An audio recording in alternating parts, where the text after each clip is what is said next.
Hi viewers, প্রতিদিনের ন্যায় আজকে আবার চলে আসলাম। তো দেখে নিন, আজকেও খুব সকালে, আজকে এখন হয়তো 7:30। হ্যাঁ, তো এখন থেকেই জাল দেওয়া শুরু হচ্ছে, আর 10টা 11টা বাজবে। তার মানে এত লম্বা সময় ধরে আর কতগুলো কাঠ পুড়িয়ে তৈরি হয় এই গুড়। তবে গুড়ের বৈশিষ্ট্য নিয়ে কিছু বলবো না, কিন্তু কাউকে আমরা দিতে পারছি না। তো যাই হোক, আপনাদের একটু দেখাই যাতে শীতের দিনের রস গুড়ের যে প্রয়োজনীয়তা। তো ভালো থাকেন সবাই। আর এখন চিনির যে ভেজালের অবস্থা, তাতে গুড়ের পরেই মানুষ ডিপেন্ডেন্ট। এই কারণে গুড় নিয়ে তো কথাই বলি। তো ভালো থাকেন সবাই। হাই ভিউয়ার্স, প্রতিদিনের ন্যায় আজকে আবার চলে আসলাম।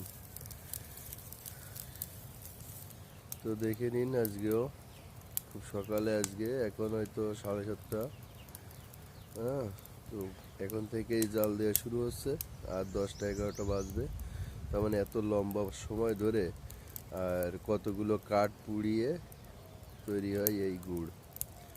তবে গুড়ের বৈশিষ্ট্য নিয়ে কিছু বলবো না, কিন্তু কাউকে আমরা দিতে পারছি না। তো যাই হোক, আপনাদের একটু দেখাই যাতে শীতের দিনের রস গুড়ের যে প্রয়োজনীয়তা। তো ভালো থাকেন সবাই। আর এখন চিনির যে ভেজালের অবস্থা, তাতে গুড়ের পরেই মানুষ ডিপেন্ডেন্ট। এই কারণে গুড় নিয়ে তো কথাই বলি। তো ভালো থাকেন সবাই।